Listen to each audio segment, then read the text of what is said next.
Nayib Bukele ha juramentado a la capitán y doctora Carla Trigueros. Ella es, por supuesto, la nueva ministra de Educación. Si queremos construir el país que merecemos, debemos romper paradigmas. La nueva ministra, en su doble condición de capitán y doctora, ha demostrado la capacidad, el liderazgo y el compromiso necesario para impulsar una transformación profunda en nuestro sistema educativo. Su misión será preparar a las futuras generaciones para enfrentar con éxito los desafíos del mañana y alcanzar los más altos estándares de calidad que demanda el nuevo El Salvador que estamos construyendo. Hay nueva ministra de Educación, según lo que ha publicado el presidente Nayib Bukele, y es la capitán y doctora Carla Trigueros. Es información de último momento que, por supuesto, el presidente ha anunciado a través de su plataforma de red social X. Por supuesto, no, gracias de verdad a usted por estar con nosotros y dedicarnos parte de su tiempo para poder conversar hoy con nuestra audiencia. Y uno de los temas, de hecho, que quiero comenzar a platicar es precisamente lo que veíamos y lo que hemos estado viendo, de hecho, hace un par de días, y es que las transformaciones que ha tenido nuestro país, El Salvador, principalmente por el tema de seguridad, o como eje principal el tema de seguridad, ha dado la vuelta por el mundo y ha sido reconocido por diferentes países, incluyendo por supuesto una de las potencias mundiales, que es Estados Unidos, que ha reconocido no solo el Plan Control Territorial, sino también el régimen de excepción como una medida para reducir los homicidios y como por supuesto un modelo de seguridad. Arturo, con eso quiero arrancar el análisis de esta noche. ¿Qué opina? Bueno, el informe que sale desde los Estados Unidos de Norteamérica es muy auspicioso, toda vez de que en el gobierno anterior habíamos tenido algunas novedades con respecto a lo que se pensaba de cómo se iba llevando adelante el plan de control territorial y el régimen de excepción. Ahora queda con este informe claramente demostrado que efectivamente se está llevando como corresponde, de acuerdo a la normativa internacional, de acuerdo por supuesto, a mantener la ley por sobre todas las cosas, a seguir lo que dice la Constitución y los organismos internacionales que tienen que ver con los derechos humanos y que no se pasen, ¿cierto?, a atropellar ciertas garantías de los ciudadanos. Se está cumpliendo como corresponde. El régimen de excepción ha sido admirado internacionalmente, ha sido admirado por los Estados Unidos de Norteamérica y también, en realidad, por la comunidad internacional. Por lo tanto, también en el informe se dice que esto ha contribuido eficazmente a rebajar y a reducir todo lo que es la criminalidad en El Salvador, pero también ha contribuido a llevar paz, bienestar y libertad al pueblo salvadoreño. Así que estamos felices porque ese informe, una vez más, demuestra que todo lo que se está haciendo en El Salvador se está haciendo bien, y teníamos razón en que se iba a llevar adelante de muy buena manera por parte de la planificación que está, cierto, realizando el presidente Nayib Bukele, por la colaboración de los poderes del Estado, por lo que está, cierto, también llevando adelante el ministro Villatoro, ministro de Justicia, cierto, y Seguridad, y también, por supuesto, el ministro de Defensa, el ministro Merino Monroy, que han colaborado, cierto, estrechamente para que esto vaya conforme a lo que establece la ley y conforme a lo que el presidente Nayib Bukele quería lograr. Y esto también lo hemos visto durante esta semana, eh, como de la mano de la seguridad va el desarrollo del país. La noticia internacional, la que ha recorrido también la inauguración y la puesta en funcionamiento de este puente colgante, etcétera, etcétera. Por lo tanto, muy buenas noticias para El Salvador con este informe reciente. Por supuesto. Uno de los, creo que uno de los temas que me llama mucho la atención es que no se trata de cualquier informe y no se trata, por supuesto, de un país, digamos, pequeño, un país que está en progreso, un país que de pronto... no se trata de cualquier país, se trata de los Estados Unidos, que ha dicho a través del Departamento de Estado de los Estados Unidos este informe anual de derechos humanos, donde reconoce precisamente la reducción histórica en las cifras de violencia, en las cifras de homicidio aquí en El Salvador. Así es. No, y no solo eso, también hay una comparativa de lo que ocurría, ¿cierto?, en años anteriores. Se habla del 2014, se habla de las relaciones que tenían los gobiernos anteriores con las pandillas, de los dineros, ¿cierto?, la malversación de fondos que existía.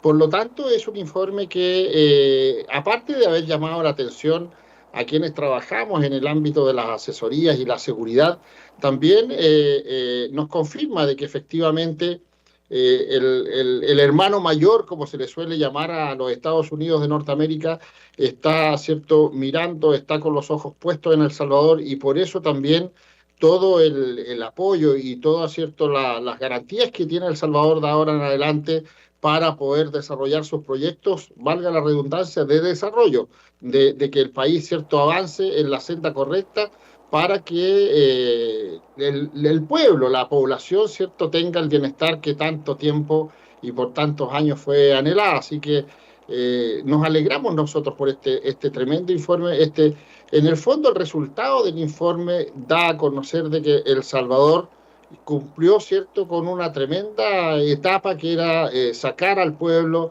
de esta ola de criminalidad, esta ola de delincuencia, y también da a conocer, ¿cierto?, la profesionalización de todos sus estamentos, del Poder Judicial, del Congreso mismo, del gobierno, de las Fuerzas Armadas y, por supuesto, la Policía Nacional Civil. Claro. Arturo, desde su punto de vista, ¿cómo quedan las críticas de la oposición al régimen de excepción?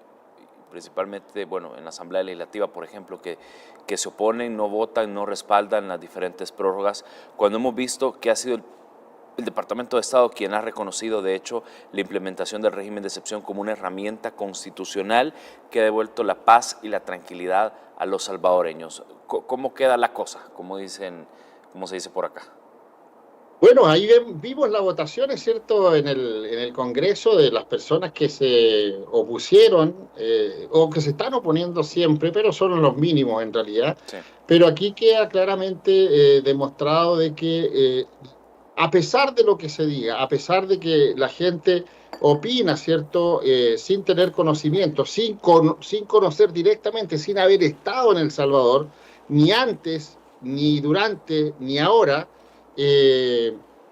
para poder dar una opinión como corresponde. La oposición, que ha perdido, ¿cierto?, ese privilegio de poder recibir algún tipo de garantía o de monumentos de parte de los grupos delincuenciales y de las pandillas que estaban acostumbrados a eso, en realidad pierden un espacio muy grande. Si aquí en el fondo el problema de fondo en realidad es que perdieron el negocio. O sea, cuando se les cortó la forma de tener entradas adicionales, porque eso era lo que pasaba, por eso no se hacía absolutamente nada contra las pandillas, contra estos grupos organizados de criminales, era porque de una u otra manera ellos estaban involucrados en esto, porque se reciben dinero de todas partes. Al final, el sufrimiento de la población se convierte en un negocio para quienes llegan a acuerdos y se siguen perpetrando estos delitos y estos crímenes.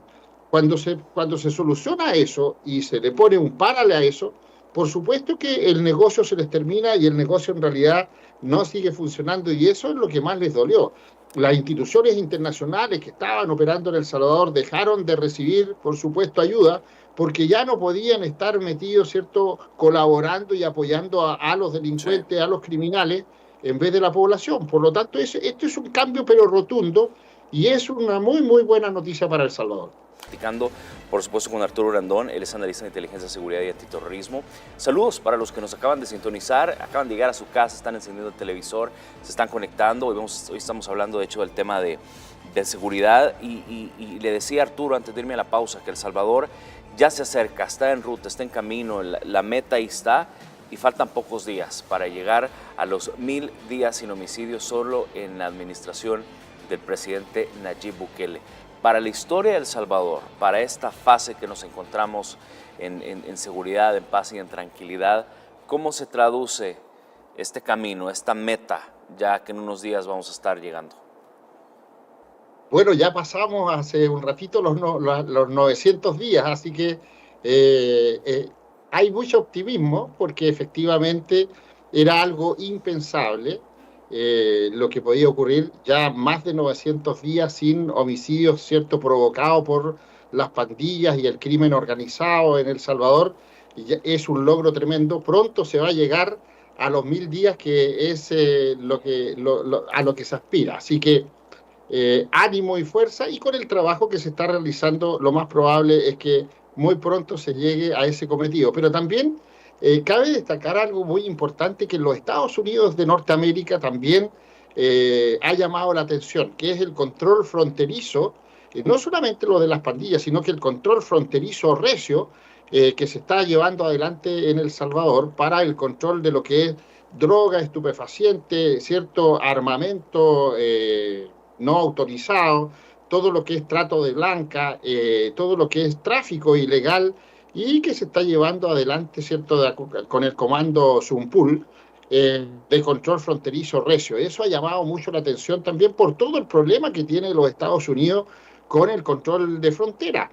Así que ahora que se activa la Guardia Nacional en apoyo a la policía en Washington, D.C., también estamos viendo cómo más o menos se podría ajustar a lo que está pasando en El Salvador, pero no lo están haciendo igual. Así que ya dimos, cierto, algunos detalles para que se efectúen las correcciones correspondientes, porque la manera que se está llevando adelante todos los operativos en El Salvador de la Policía Nacional Civil y con el apoyo de la Fuerza Armada es como debe operar. Ahí hubieron algunas confusiones que creo que se están corrigiendo ahora, por lo tanto, El Salvador está siendo como un ejemplo de cómo se están llevando adelante todos los operativos, ¿cierto? Y las operaciones en contra de la delincuencia y el crimen organizado. Por lo tanto, como les vuelvo a insistir, hay mucho ejemplo que se está tomando de lo que está ocurriendo en El Salvador y que se está aplicando en otros países, incluidos los Estados Unidos de Norteamérica. Claro, y sobre todo porque, a ver, durante más de 30 años El Salvador figuraba como uno de los países más violentos de todo el mundo. La tasa de homicidios sobre los gobiernos de Arena y el FMLN eran altísimas. Las mayores tasas, de hecho, de homicidios fue uno en el gobierno del FMLN, que en 2015 fue de 106.3 muertos por cada 100,000 habitantes, y en el año 2006, por ejemplo, eso fue en el gobierno de Arena, era de 65.42 por cada 100,000 habitantes. Una cifra que a la hora, por supuesto, de revisar los datos en esta etapa de la historia del país, bueno, contrastan muchísimo, Arturo. Bueno, eso ya pertenece al oscuro pasado de El Salvador. En realidad, cuando la gente no podía circular libremente por las calles, se los pasaba escondido en sus hogares, donde no se podía pasar de una vereda a la otra porque le correspondía, ¿cierto?, a una pandilla determinada o a un grupo delictual determinado. Eso ya se terminó, ya quedó en el pasado, y es de esperar que esto se mantenga en el tiempo. Es de esperar que con todas estas reformas también que están viniendo en El Salvador, que están, cierto, llevándose adelante, sea realmente para beneficio de la población, y es la población la que debe de votar, ¿cierto? Y debe decir si acepta o no que se siga llevando adelante lo que es el régimen de excepción y todo el proyecto que está llevando adelante de desarrollo, proyecto país que está llevando adelante el presidente Bukele con su equipo. Por lo tanto, los cambios han sido radicales, han sido fundamentales, pero han sido en beneficio de la población, que es lo más importante. Y eso llamó mucho la atención también a nivel internacional, y vale la pena decirlo. El presidente Bukele está gobernando para la mayoría de los ciudadanos, o sea, para todos los ciudadanos de El Salvador, y no para un grupo pequeño específico, ¿cierto?, que se veía beneficiado antes con los demás gobiernos, tanto el del FMLN como el de Arena, sino que el presidente Bukele está gobernando para todos, incluido, nos llamó la atención cuando apoyó a algunas instancias de los desmovilizados guerrilleros, ¿cierto?, que estuvieron operando, también el presidente Bukele los consideró. Entonces, es un asunto muy importante lo que está ocurriendo en El Salvador en cuanto a cómo se va llevando adelante la nueva forma de hacer política. Claro, y que es una forma de hacer política que viene siendo obviamente una referencia, ¿no?, a nivel internacional. Arturo, antes de pasar precisamente con ese análisis, quiero que le pongamos una pausa porque quiero transmitir el siguiente mensaje. Ya hace un par de minutos, hace un minuto, Carla Trigueros, la nueva ministra de Educación, ha respondido a este anuncio del presidente Nayib Bukele y dice: señor presidente Nayib Bukele, recibo con profunda gratitud y responsabilidad el honor de servir como ministra de Educación de nuestro país. Asumo este cargo con el firme compromiso de trabajar incansablemente para transformar nuestro sistema educativo. Como capitán y doctora, pondré mi experiencia, disciplina, vocación al servicio de esta misión, como lo he hecho en todas las misiones que se me ha asignado. Gracias por su confianza, no le fallaremos a usted ni al pueblo salvadoreño. Dios, unión, libertad, dijo la capitán y doctora, ahora ministra, por supuesto, de Educación, Carla Trigueros. Así que bueno, ahí estamos con este anuncio, que es por supuesto un anuncio que lo veníamos dando desde el inicio de la entrevista y que por supuesto ahora ya veíamos la reacción. Sin duda una buena decisión del presidente Bukele.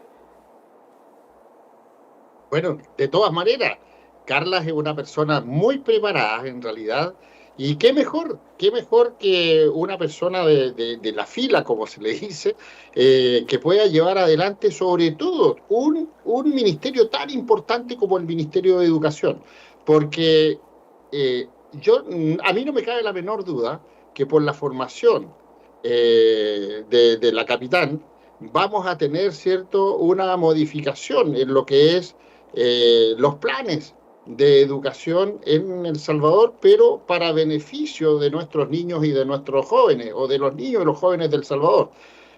Yo hablo así, de repente me involucro mucho, y en realidad yo creo que cuando las personas, ¿cierto?, trabajan en este tipo de cargo como el Ministerio de Educación, y sin ideologías políticas, pero sí siguiendo la ruta de lo que es la formación de nuestros niños y nuestros jóvenes, vamos por buen camino. Generalmente los políticos que caen en ese ministerio caen en el error también de ideologizar a los jóvenes y a los niños, cambiar los planes de estudio, pero en beneficio de alguna tendencia política determinada o de alguna corriente determinada. No nos olvidemos que el Ministerio de Educación generalmente en todos los países son utilizados por grupos minoritarios, por grupos, ¿cierto?, de una tendencia inclusive determinada.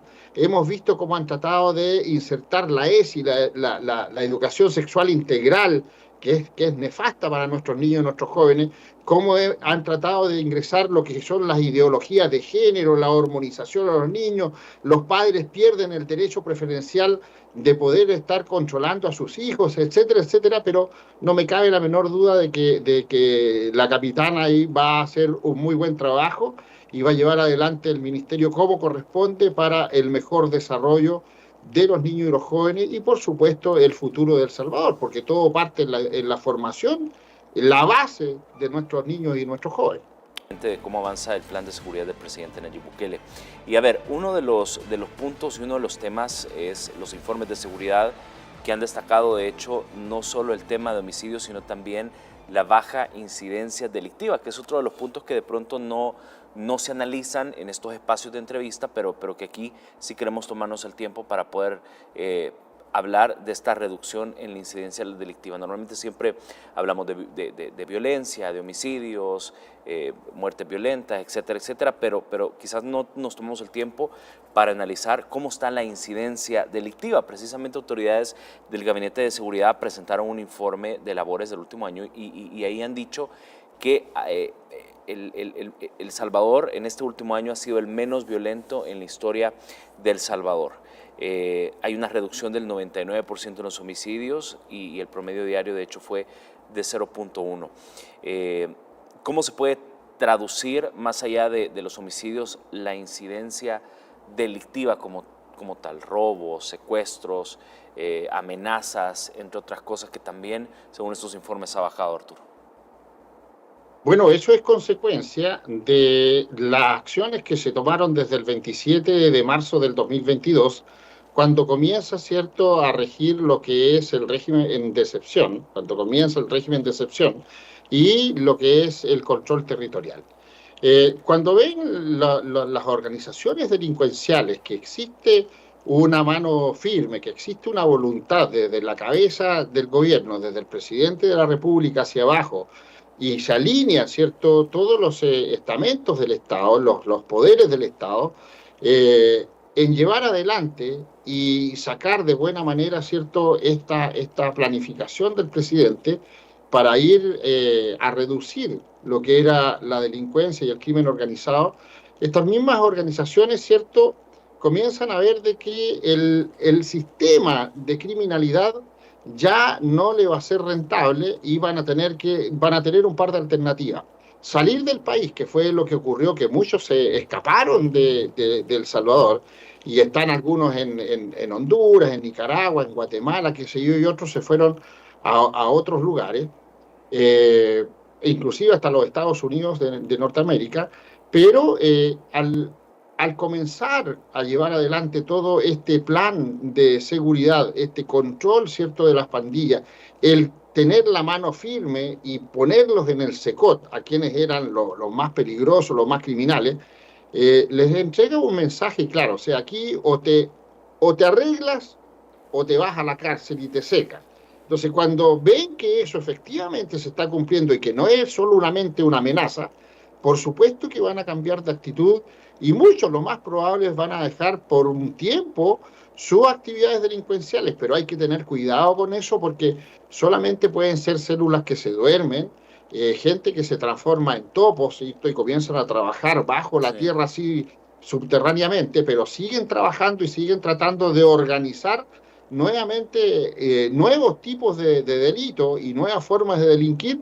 Por lo tanto, eso es lo que tiene que tener el gobierno muy en cuenta y eso es lo que se está haciendo en realidad, de estar siempre atento a esta aparición de algunos focos, ¿cierto? Y de algunos grupos que podrían venir a alterar el orden público, como lo que pasó en la escuela la vez pasada, ¿te acuerdas? La universidad, Sí. inclusive, de que hay algunos grupos que de pronto, ¿cierto?, pueden ser influenciados y quisieran armar algún tipo de situación complicada, pero la inteligencia y los equipos de seguridad son los que deben estar siempre atentos para mantener esto en el orden que corresponde y como está hasta el momento en El Salvador. Claro.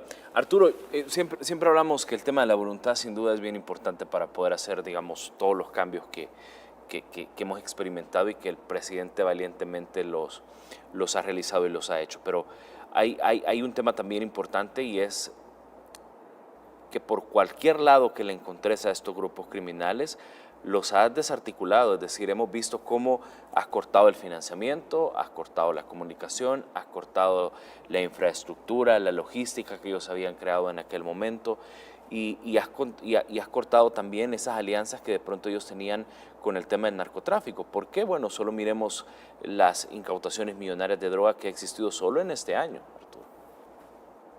Sí, bueno, ahora se va a reforzar mucho más con lo que está ocurriendo muy cercanamente ahí a lo que se llama el Triángulo Norte, el desplazamiento de algunas unidades, ¿cierto?, de guerra de los Estados Unidos.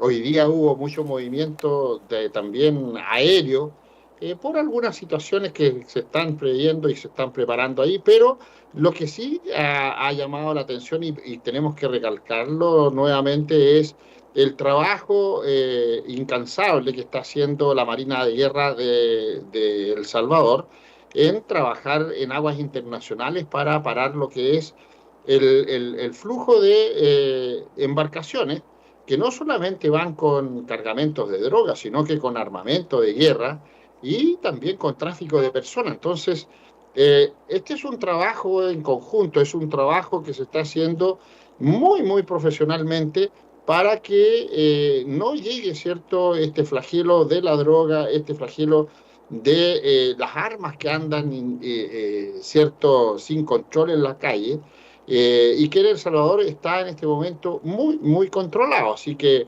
es de esperar que se mantenga ahí. Lo más difícil, como decíamos anteriormente, Armando, en otros programas, lo más difícil es mantener en el tiempo esto. Al principio puede ser fácil llegar a poder controlar a una población determinada, pero mantener el programa en el tiempo es lo que se hace difícil porque o se relaja el sistema, se baja la guardia o comienzan a haber algún tipo de influencia y puede, ¿cierto?, debilitarse el sistema. Por lo tanto, aquí lo que hemos visto desde el 2022, desde el 27 de marzo del 2022 a la fecha, es que se ha mantenido en el tiempo y se ha mantenido el régimen de excepción, y eso es lo que ha llamado también mucho la atención en la comunidad internacional, que tanto el pueblo salvadoreño, ¿cierto?, pide que se renueve mes a mes el régimen de excepción, están conformes con eso, no tienen ningún problema, no se han quitado libertades, no se ha violado la Constitución, ni los derechos humanos de la población, que es lo más importante,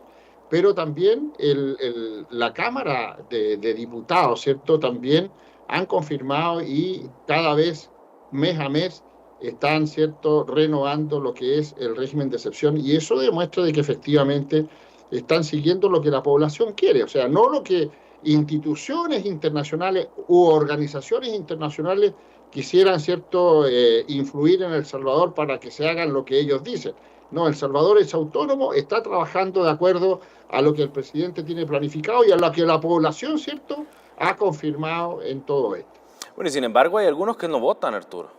Ya a la hora Sí, como dicen por acá, a la hora de los cubos para poder votar.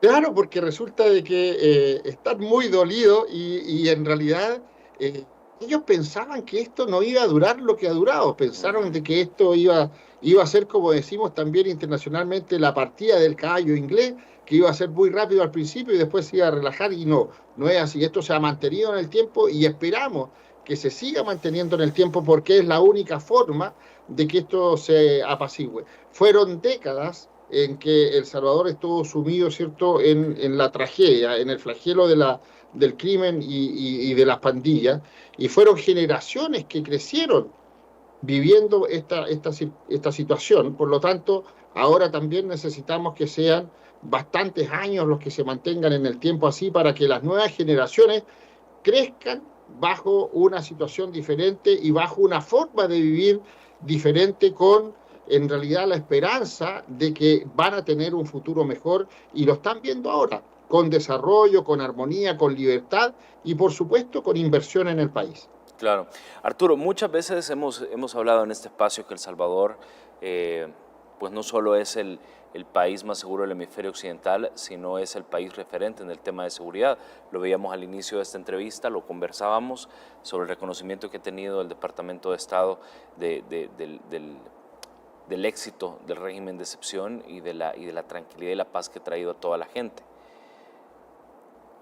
En otros países se ha visto mucho el hecho de poder implementar el plan control territorial, de poder crear herramientas, digamos, como el régimen de excepción.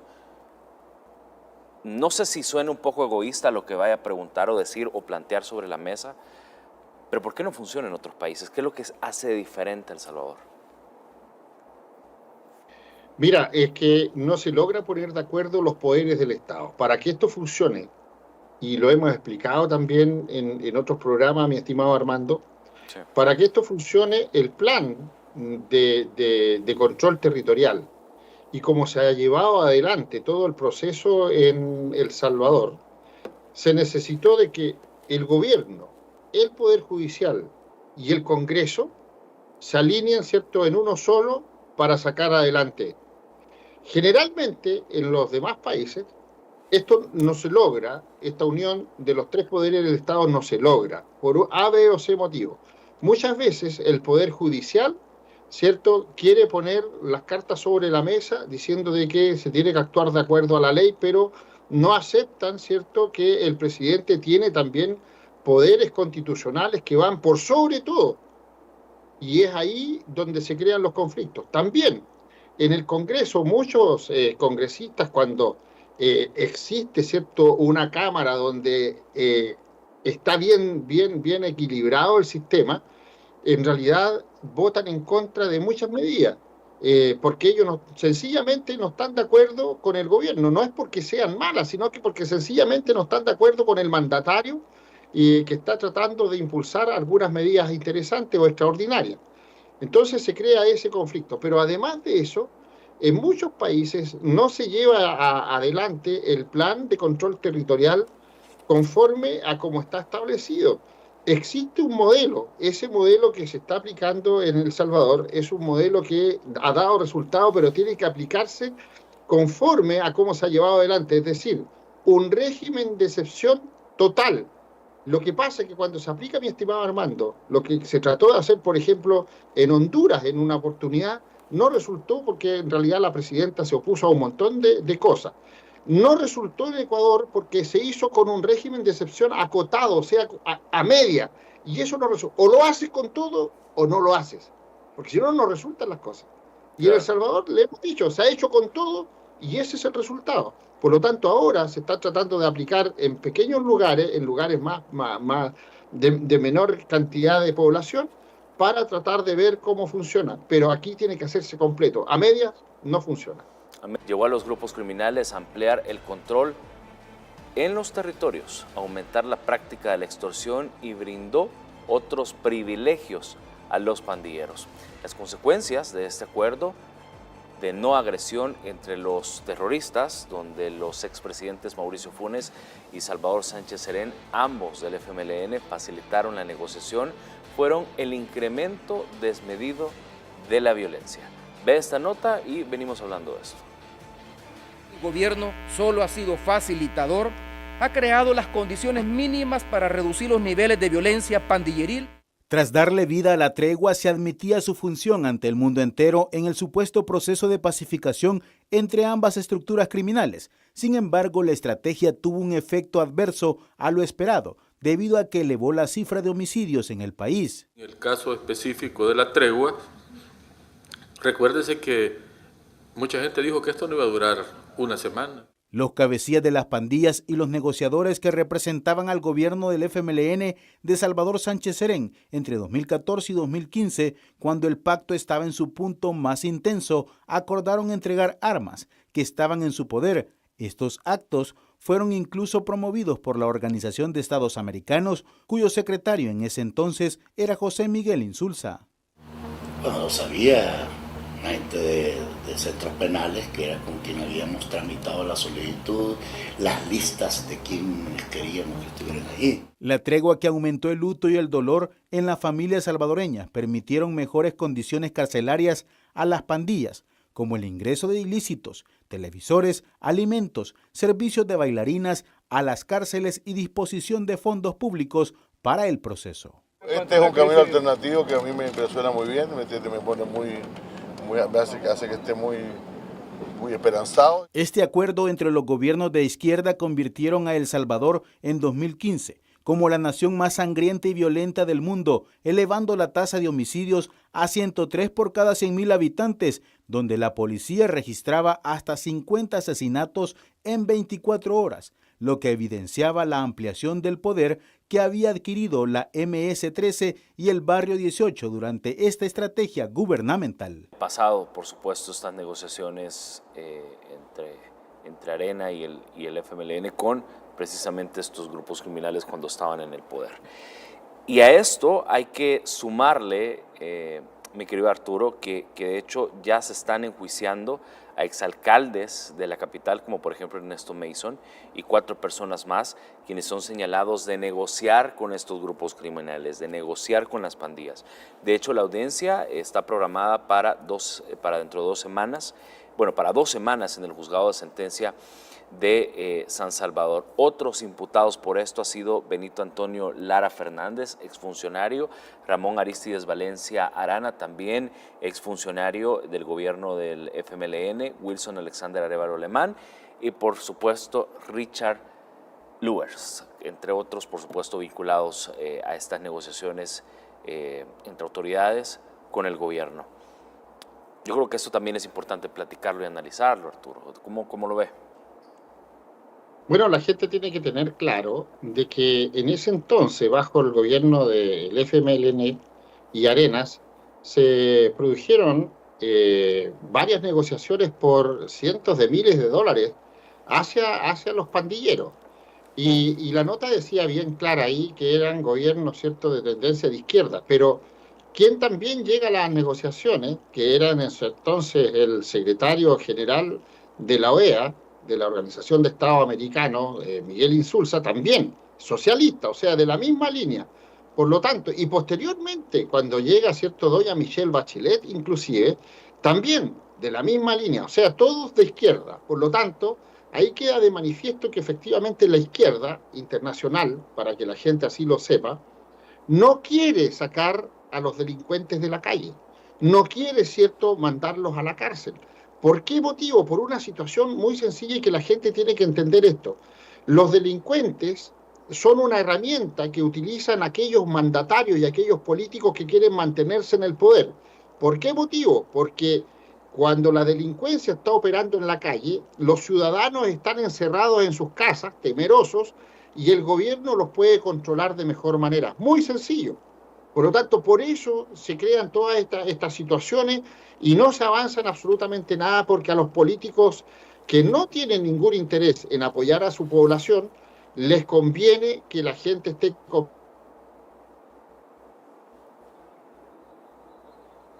en realidad puedan controlar la situación. Así es, totalmente de acuerdo. Bueno, de hecho, la Fiscalía, solo en este caso de Mason, la Fiscalía se presentó, de hecho, este día los alegatos a las partes involucradas, y se tiene previsto que en la siguiente etapa de juicio el Ministerio Público presente el primero de los testigos que va a relatar los hechos de estos procesados. Hay que recordar que las reuniones que ellos sostuvieron se estuvieron durante periodos electorales, en el año 2014 en las elecciones presidenciales, en las dos vueltas, y en las municipales en 2014. Es decir, antes, Arturo, se negociaban votos a cambio de vidas, así tal cual. Sí, bueno, ese es el modus operandi, como te decía yo, de esta tendencia política que utilizan a los delincuentes para que ellos se perpetúen en el poder. Mira, la izquierda internacional tiene algo de manual que es para llegar al poder y mantenerse en él. Llegan mintiendo, continúan robando y terminan matando. Pero no es que los políticos maten, sino que dejan y hacen vista gorda que los grupos delincuenciales y los criminales hagan y deshagan en las calles.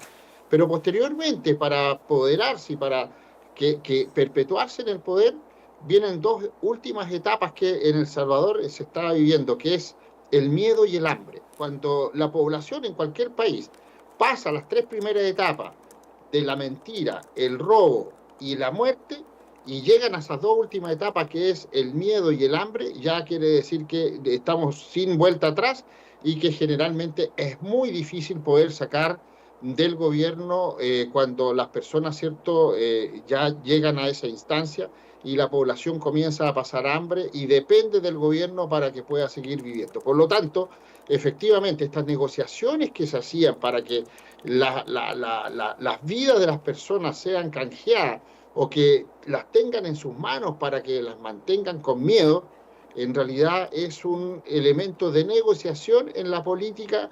Generalmente, vuelvo a insistir, aunque lamentablemente no quisiera, son los elementos de izquierda los que manejan este tipo de recursos. La delincuencia para ellos es una herramienta más para poder controlar las masas y para poder controlar a la población. Afortunadamente, en El Salvador eso se terminó, afortunadamente eso está controlado y afortunadamente la población ahora puede respirar tranquila, libre y puede desarrollarse, ¿cierto?, como corresponde, y El Salvador está en este momento en vías de desarrollo como corresponde, y también las inversiones, por supuesto, han llegado porque se mejoró toda esa parte de la inseguridad en todo nivel, y eso es el resultado que estamos viendo hasta este momento.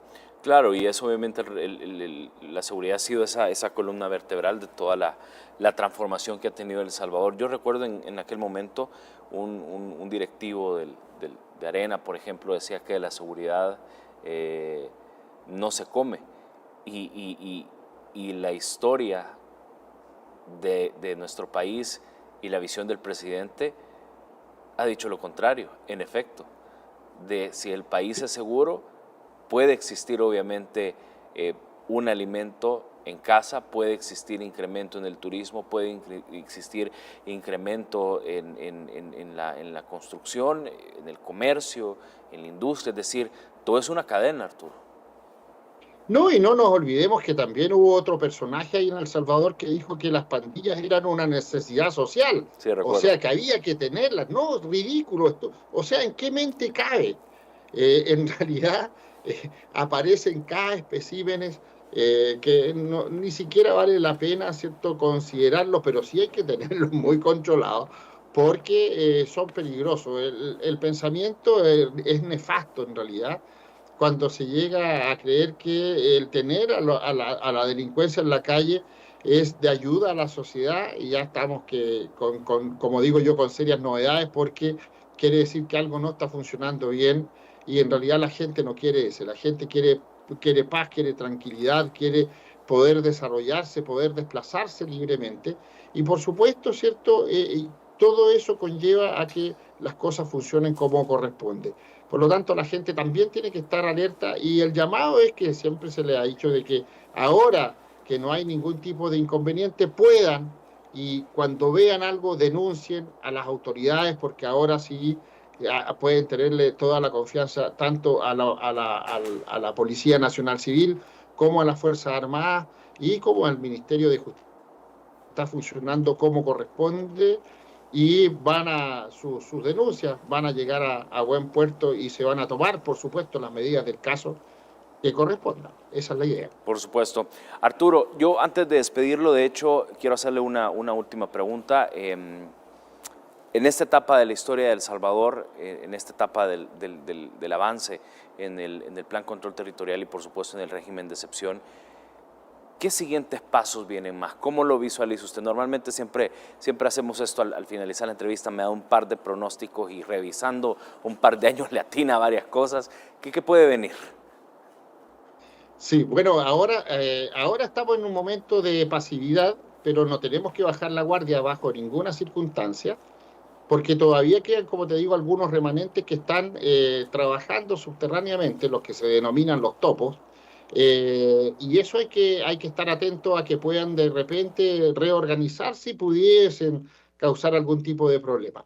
Lo que viene sí fuerte, y lo voy a volver a insistir, es que tenemos que tener a la población preparada tanto en la parte técnica como profesional, porque las inversiones que ya se están viendo en El Salvador se van a duplicar. Dijimos que en este segundo semestre iba a venir una avalancha de inversores a El Salvador, y eso ya se está viendo. Se adelantaron al ejercicio y ya se están viendo, ¿cierto?, los avances en lo que es el turismo, la parte hotelería y lo que es la parte de desarrollo de infraestructura y tecnología.